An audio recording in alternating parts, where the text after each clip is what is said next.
ꯑꯍꯥꯟꯕꯗ ꯃꯔꯨꯑꯣꯏꯕ ꯄꯥꯎ ꯅꯥꯒꯥ ꯇꯔꯨꯛ ꯍꯥꯠꯄꯗ ꯆꯦꯟꯅꯕꯁꯤꯡ ꯐꯥꯈꯤꯒꯅꯤ ꯃꯩꯇꯩꯒꯤ ꯌꯨꯝ ꯃꯩ ꯊꯥꯕꯗ ꯆꯦꯟꯅꯕ 3 ꯗꯤꯐꯥꯔꯦ ꯒꯣꯕꯤꯟꯗꯥꯁ MP ꯕꯤꯃꯣꯜ ꯑꯀꯣꯏꯖꯝꯅ ꯏꯔꯥꯡ ꯆꯥꯎꯊꯣꯛꯍꯟꯅꯕ ꯍꯣꯠꯅꯩ ꯍꯥꯏꯅ ꯀꯃꯤꯇꯤ ꯑꯣꯜ ꯇ꯭ꯔꯥꯏꯕꯦꯜ ꯌꯨꯅꯤꯇꯤꯅ ꯃꯔꯥꯜ ꯁꯤꯈ꯭ꯔꯦ ꯀꯣꯕ꯭ꯔꯥ ꯀꯃꯥꯟꯗꯣꯅ ꯀꯨꯀꯤꯖꯣ ꯀꯥꯎꯟꯁꯤꯜꯒꯤ ꯖꯣꯏꯟꯠ ꯁꯦꯀ꯭ꯔꯦꯇꯔꯤꯒꯤ ꯌꯨꯝꯗ ꯑꯣꯄꯔꯦꯁꯟ ꯆꯠꯊꯈ꯭ꯔꯦ ꯃꯤꯌꯥꯝꯒꯤ ꯏꯍꯧꯅ ꯃꯅꯤꯄꯨꯔ ꯀꯟꯒꯅꯤ ꯑꯃꯨꯛꯀꯣ ꯂꯨꯞ ꯃꯁꯤꯡ ꯌꯥꯝꯅ ꯂꯩꯕ ꯐꯩ ꯑꯗꯨꯕꯨ ꯄꯥꯟꯗꯝ ꯑꯃꯒꯤ ꯃꯈꯥꯗ ꯊꯕꯛ ꯇꯧꯃꯤꯟꯅꯕ ꯆꯪꯏ ꯏꯜꯉꯥꯟꯕꯤ MDAꯅ ꯊꯧꯕꯥꯜ ꯑꯃꯁꯨꯡ ꯕꯤꯁꯅꯨꯄꯨꯔ ꯗꯤꯁꯇ꯭ꯔꯤꯛ ꯄꯨꯂꯤꯁꯇ ꯑꯦꯝꯕꯨꯂꯦꯟꯁ ꯑꯃꯃꯝ ꯈꯨꯠꯁꯤꯟꯅꯈ꯭ꯔꯦ ꯒꯚꯔꯟꯃꯦꯟꯠꯀꯤ ꯑꯣꯔꯗꯔ ꯑꯃꯨꯛ ꯍꯟꯅ ꯌꯦꯡꯁꯤꯟꯕꯤꯌꯨ ꯌꯨꯅꯤꯌꯟ ꯀꯣꯝ ꯐꯨꯔꯨꯞꯀꯤ ꯃꯤꯑꯣꯏꯁꯤꯡ ꯀꯣꯝ ꯑꯣꯏꯅ ꯑꯗꯨꯝ ꯍꯤꯡꯖꯒꯅꯤ ꯁꯔꯇꯣ ꯑꯍꯣꯀꯣꯝ ꯈꯨꯔꯨꯝꯖꯔꯤ MM ꯅ꯭ꯌꯨꯁ ꯂꯥꯏꯚꯅ ꯄꯤꯖꯕ ꯅꯨꯃꯤꯗꯥꯡꯒꯤ ꯄꯥꯎꯕꯨ ꯇꯥꯕꯤꯔꯤꯕ ꯄꯨꯝꯅꯃꯛꯄꯨ ꯄ꯭ꯔꯤꯁꯤꯂꯥ ꯑꯣꯏꯅꯥꯝꯅ ꯇꯔꯥꯝꯅ ꯑꯣꯛꯆꯔꯤ ꯍꯧꯖꯤꯛ ꯄꯥꯎ ꯁꯟꯗꯣꯛꯅ ꯄꯤꯖꯔꯤ ꯅꯥꯒꯥ ꯇꯔꯨꯛ ꯍꯥꯠꯄꯗ ꯆꯦꯟꯅꯕꯁꯤꯡ ꯐꯥꯈꯤꯒꯅꯤ ꯃꯩꯇꯩꯒꯤ ꯌꯨꯝ ꯃꯩ ꯊꯥꯕꯗ ꯆꯦꯟꯅꯕ 3 ꯗꯤꯐꯥꯔꯦ ꯒꯣꯕꯤꯟꯗꯥꯁ ꯅꯥꯒꯥ ꯃꯤꯆꯝ 3 ꯐꯥꯔꯒ ꯃꯤꯍꯥꯊꯤꯅ ꯍꯥꯠꯈꯤꯕ ꯊꯧꯗꯣꯛ ꯑꯗꯨꯗ ꯆꯦꯟꯅꯕꯁꯤꯡ ꯐꯥꯈꯤꯒꯅꯤ ꯍꯟꯗꯛꯇ ꯏꯝꯐꯥꯜ ꯋꯦꯁꯠ ꯗꯤꯁꯇ꯭ꯔꯤꯛꯀꯤ ꯀꯥꯟꯇꯣ ꯁꯥꯕꯜꯗ ꯃꯩꯇꯩꯒꯤ ꯌꯨꯝ 3 ꯃꯩ ꯊꯥꯈꯤꯕ ꯑꯗꯨꯗ ꯆꯦꯟꯅꯕ ꯃꯤ 3ꯗꯤ ꯃꯅꯤꯄꯨꯔ ꯄꯨꯂꯤꯁꯅ ꯐꯥꯔꯦ ꯍꯥꯏꯅ ꯁ꯭ꯇꯦꯠ ꯍꯣꯝ ꯃꯤꯅꯤꯁꯇꯔ ꯒꯣꯕꯤꯟꯗꯥꯁ ꯀꯣꯟꯊꯧꯖꯝꯅ ꯐꯣꯡꯗꯣꯛꯈ꯭ꯔꯦ ꯉꯁꯤ ꯃꯟꯇ꯭ꯔꯤ ꯄꯨꯈ꯭ꯔꯤꯗ ꯂꯩꯕ ꯁꯦꯀ꯭ꯔꯦꯇꯔꯤꯌꯦꯠ ꯑꯣꯐꯤꯁꯇ ꯄꯥꯎꯃꯤ ꯈꯔꯒ ꯎꯅꯕ ꯑꯃꯗ ꯍꯣꯝ ꯃꯤꯅꯤꯁꯇꯔ ꯒꯣꯕꯤꯟꯗꯥꯁꯅ ꯍꯥꯏꯈꯤ ꯅꯥꯒꯥ ꯃꯤꯆꯝ 3 ꯍꯥꯠꯈꯤꯕꯒꯤ ꯀꯦꯁ ꯑꯗꯨꯗ ꯃꯔꯤ ꯂꯩꯅꯕ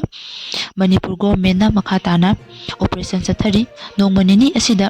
ꯆꯦꯟꯅꯕ ꯃꯤꯁꯤꯡ ꯃꯈꯥ ꯇꯥꯅ ꯐꯥꯒꯅꯤ ꯍꯥꯏꯅ ꯍꯥꯟꯅ ꯐꯥꯗꯨꯅ ꯂꯩꯔꯕ ꯃꯤ 2ꯒꯤ ꯃꯊꯛꯇ ꯋꯥꯍꯪ ꯄꯥꯎꯍꯪ ꯊꯕꯛ ꯆꯠꯊꯔꯤ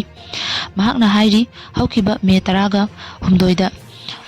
ꯂꯩꯂꯣꯟ ꯋꯥꯏꯐꯩ ꯈꯨꯜꯗ ꯅꯥꯒꯥ ꯃꯤꯆꯝꯁꯤꯡ ꯐꯥꯈꯤꯕ ꯑꯃꯗꯤ ꯍꯥꯠꯈꯤꯕꯒꯤ ꯊꯧꯗꯣꯛꯇ ꯆꯦꯟꯅꯕ ꯃꯤ 2 ꯐꯒꯠꯂꯕ ꯃꯇꯨꯡꯗ ꯑꯇꯩ ꯃꯤꯁꯤꯡꯁꯨ ꯈꯪꯕ ꯉꯝꯂꯛꯈꯤꯕꯅꯤ ꯉꯔꯥꯡ ꯅꯨꯡꯊꯤꯜ ꯆꯤꯐ ꯃꯤꯅꯤꯁꯇꯔ ꯋꯥꯏ ꯈꯦꯝꯆꯥꯟ ꯁꯤꯡꯍꯅ ꯄ꯭ꯔꯤꯁꯥꯏꯗ ꯇꯧꯗꯨꯅ ꯄꯥꯡꯊꯣꯛꯈꯤꯕ ꯁꯦꯀ꯭ꯌꯨꯔꯤꯇꯤ ꯃꯤꯇꯤꯡꯗ ꯅꯥꯒꯥ 3ꯀꯤ ꯃꯤꯍꯥꯠ ꯑꯁꯤꯒꯤ ꯃꯇꯥꯡꯗꯁꯨ ꯈꯟꯅꯈꯤ ꯍꯥꯟꯅꯅ ꯐꯥꯔꯕ ꯃꯤ 2 ꯑꯗꯨ ꯌꯥꯎꯅ ꯃꯤꯍꯥꯠ ꯑꯁꯤꯗ ꯆꯦꯟꯅꯕ ꯃꯤ 5 ꯃꯁꯛ ꯈꯪꯗꯣꯛꯄ ꯉꯝꯂꯦ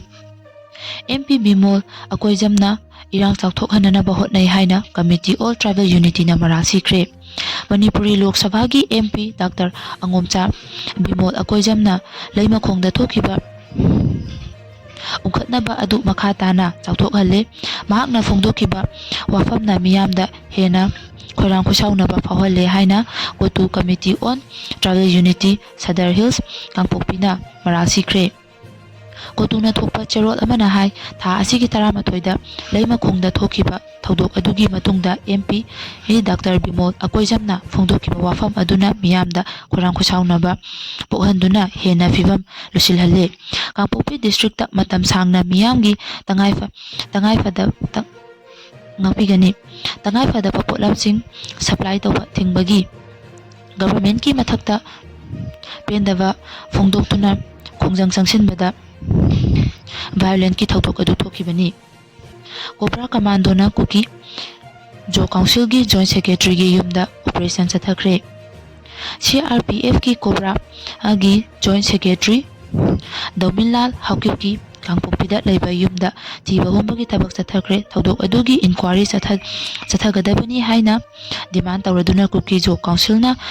ꯌꯥꯅꯤꯡꯗꯕ ꯐꯣꯡꯗꯣꯛꯈ꯭ꯔꯦ ꯀꯨꯀꯤ ꯖꯣ ꯀꯥꯎꯟꯁꯤꯜꯅ ꯊꯣꯛꯄ ꯆꯦꯔꯣꯜ ꯑꯃꯒꯤ ꯃꯇꯨꯡ ꯏꯟꯅ CRPFꯀꯤ ꯀꯣꯕ꯭ꯔꯥ ꯄꯥꯔꯁꯣꯅꯦꯜꯁꯤꯡꯅ ꯉꯔꯥꯡ ꯖꯨꯂꯥꯏ 12ꯒꯤ ꯑꯉꯟꯕ ꯑꯌꯨꯛ ꯄꯨꯡ 2:30 ꯇꯥꯕꯗ ꯀꯥꯡꯄꯣꯛꯄꯤꯒꯤ ꯕꯣꯡꯐꯥꯏ ꯚꯤꯂꯦꯖꯗ ꯂꯩꯕ ꯗꯣꯃꯤꯟꯖꯥꯜ ꯍꯥꯎꯀꯤꯞꯀꯤ ꯌꯨꯝꯗ ꯁꯔꯆ ꯋꯥꯔꯦꯜ ꯑꯃꯠꯇ ꯌꯥꯎꯗꯅ ꯊꯤꯕ ꯍꯨꯝꯕꯒꯤ ꯊꯕꯛ ꯆꯠꯊꯈꯤ ꯃꯇꯝ ꯑꯗꯨꯗ ꯗꯧꯃꯤꯟꯂꯥꯜ ꯍꯥꯎꯀꯤꯞꯇꯤ ꯆꯨꯔꯆꯥꯟꯄꯨꯔꯗ ꯄꯥꯡꯊꯣꯛꯄ ꯀꯨꯀꯤ ꯖꯣ ꯀꯥꯎꯟꯁꯤꯜ ꯑꯃꯁꯨꯡ ꯀꯨꯀꯤ ꯏꯟꯄꯤ ꯃꯅꯤꯄꯨꯔꯒꯤ ꯑꯄꯨꯟꯕ ꯃꯤꯐꯝ ꯑꯃꯗ ꯁꯔꯨꯛ ꯌꯥꯗꯨꯅ ꯂꯩꯈꯤ ꯍꯥꯏꯔꯤ ꯃꯤꯌꯥꯝꯒꯤ ꯏꯍꯧꯅ ꯃꯅꯤꯄꯨꯔ ꯀꯟꯒꯗꯕꯅꯤ ꯑꯃꯨꯛꯀꯣ ꯍꯧꯖꯤꯛ ꯏꯔꯝꯗꯝ ꯃꯅꯤꯄꯨꯔ ꯑꯁꯤ ꯃꯆꯦ ꯇꯥꯅ ꯊꯨꯒꯥꯏꯅꯕ ꯍꯣꯠꯅꯔꯛꯂꯤꯕ ꯑꯁꯤꯗ ꯃꯈꯜ ꯑꯃꯠꯇꯒꯤ ꯄꯣꯂꯤꯇꯤꯀꯦꯜ ꯄꯥꯔꯇꯤꯅ ꯃꯅꯤꯄꯨꯔ ꯑꯁꯤ ꯀꯟꯕ ꯉꯝꯂꯣꯏ ꯃꯅꯤꯄꯨꯔ ꯀꯟꯁꯤ ꯍꯥꯏꯔꯕꯗꯤ ꯃꯤꯌꯥꯝꯒꯤ ꯏꯍꯧꯅ ꯀꯟꯒꯗꯕꯅꯤ ꯍꯥꯏꯅ ꯑꯃꯨꯀꯣꯒꯤ ꯄ꯭ꯔꯁꯤꯗꯦꯟꯠ ꯁꯪꯀꯔ ꯁꯣꯔꯣꯛꯈꯥꯏꯕꯝꯅ ꯐꯣꯡꯗꯣꯛꯈ꯭ꯔꯦ ꯂꯨꯞ ꯃꯁꯤꯡ ꯌꯥꯝꯅ ꯂꯩꯕ ꯐꯩ ꯑꯗꯨꯕꯨ ꯄꯥꯟꯗꯝ ꯑꯃꯒꯤ ꯃꯈꯥꯗ ꯊꯕꯛ ꯇꯧꯃꯤꯟꯅꯕ ꯆꯪꯏ ꯏꯜꯉꯥꯟꯕꯤ ꯂꯝꯗꯝ ꯑꯁꯤꯗ ꯂꯨꯞ ꯑꯃꯈꯛ ꯂꯩꯕꯒꯤ ꯃꯍꯨꯠ ꯂꯨꯞ ꯃꯁꯤꯡ ꯌꯥꯝꯅ ꯂꯩꯔꯤꯕꯁꯤ ꯐꯩ ꯍꯥꯏꯅ ꯈꯜꯂꯤ ꯑꯗꯨꯕꯨ ꯂꯨꯞꯁꯤꯡ ꯑꯁꯤ ꯆꯞ ꯃꯥꯟꯅꯕ ꯄꯥꯟꯗꯝ ꯑꯃꯒꯤ ꯃꯈꯥꯗ ꯊꯕꯛ ꯇꯧꯃꯤꯟꯅꯕꯗꯤ changi haina All Manipur kanba M Imalup Amkilgi President Laurembam Nganbina phongdokre. MDA na Thobal amasung Bisnupur District Police da ambulance amamam khusinakre. Manipur Drivers Association MDA na makha tana lokalakpa khongthang ama oina Thobal District amasung Bisnupur District Police da mortuary yawba ambulance amamam pikre. Ambulancing adu ngasi Home Minister Govindas Konthaujamna District ani asigi MP sing amadi IGP Themthing ngasangwada khusinakre. Ambulancing khusinabagi thauram aduda Lailon Wi-Fi da naga misam taruk hatpada chenabani haiba miyoi ani fakhraba matung makhata na ngasi nongma nini sida chenaba miyoi khara sufaba ngamlagani haibagi thajaba lei haina paumising da Minister Govindas Konthaujamna phongdokre. Manipur Khida leiba nauna saba Secretariat Complex da Manipur Drivers Association na sinduna ambulancing khusinabagi achamba thauram ama ngasi pangthokre. Thauram aduga mari leinana paumising na hangba wahangi pakhumda Minister Govindas na hai konsa khulgi naga misam taruk hakibagi thaudok aduda chenaba miyoi ani faba ngamkhre. Hojiksu leptana security force singna operation chathari. Ngasi nongmanini asida mihat aduda chenaba miyoi khara su soidana faba ngamlagani haibagi thajaba lei haina phongdokhi. Kuki singna kanto sabal da maitai gi yum sing mai thakiba adugi matang da minister na makha tana hai thodok adu khanghaudana thokiba thodokni. Thodok adu awang ba thak ta condemn tawi mafam adu da security matik chana leibani adubu karigumba asoiba khara di leire haiba khangi. Yum mai thabagi thodok adu da chenaba miyoi kun numit adu makta da security force sing na phaki makoi kun adugi manungda mapung oina chenabani haiba miyoi ahum detain tawduna thamlaga ataidi thadokre. Makha tana thodok sida chenaba sing phanaba security na hotnari thokiba thodok adugi matangda wahang kaya amasu hangningai oiri. Makha tana adugumba thodok adu thoktanaba security sing na mikup na hom sing na leinaba wa khanghankre. Kanto sabalgi yum mai chakhibagi thodok adu thokraba matung ngarang nungthil Chief Minister Yumnam Khemchana Sir Lauduna High Level Security Meeting pangthoktuna mafam aduda State Force amadi CRP F-sing deploy tawba hokre. Makha tana ahianba forcing thajinaba tawri haina su Govindas Konthaujamna makha tana phongdoki. Government ki order amuk hana yengsinbiyu Union. Manipur government na tha asigi haukiba chaichat tareta Directorate of Handlooms and Textile ki Director oiramba Elangbam Jiten lauthoklaga MCA officer amabu Director in charge oina hapchilakhiba order adu amuk hana review tawbiyu haiduna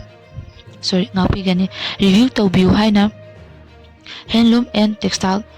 Employees Union Manipur gi maikaidagi government amadi mari leinaba da appeal tarakli. Ngasi Manipur Press Club ki Kaubru Hall da pangthokiba paumisingga unabada union asigi President Chingtam Luwang na hai Directorate of Handlooms and Textile asidi department ataiga khetnai masidi Technical Department Directorate oina legadabani. Government nasu department asi Technical Department nasu Technical Department ama oina recognize tawbiyu. IAS natraga MCS officer amada department asi puhanbada haibasi sanade. Masina department asi marai satha hananaba machak ama oirakani. Lamdam asida leijariba weaver amasung artisan laktare longi maraibak thirakani haiki. Komfruf ki miyosing kom oina adum hingjagani sarto aho kom. Lamdam asida khundariba komfruf ki miyoi kom oina adumak hingjagani amadi unity, integrity, neutrality amadi peaceful co existence haiba wakalon asida komsing ngasi su lengdana leiri haina kom Union Manipur gi President sarto aho kom na phongdokre. Wafam asi ngasi Game Village da leiba kom Rem Baptist Fellowship Church da pangthokiba General Body Meeting gi thauramda mahakna phongdokibani. Ava registration camp pangthokre. National Health Authority NHA na lebak asida leiba mipum khudingmakta Ayushman Bharat Health account ava painanaba sangsilakliba khongthangi saruk ama oina ngasi Thangmaiban Kendra Development Organization ꯇꯥꯛꯗꯣꯅ ꯁꯤꯟꯗꯨꯅ multipurpose community ꯍꯣꯜꯗ ꯑꯚꯥꯒꯤ registration camp ꯑꯃ ꯄꯥꯡꯊꯣꯛꯈ꯭ꯔꯦ꯫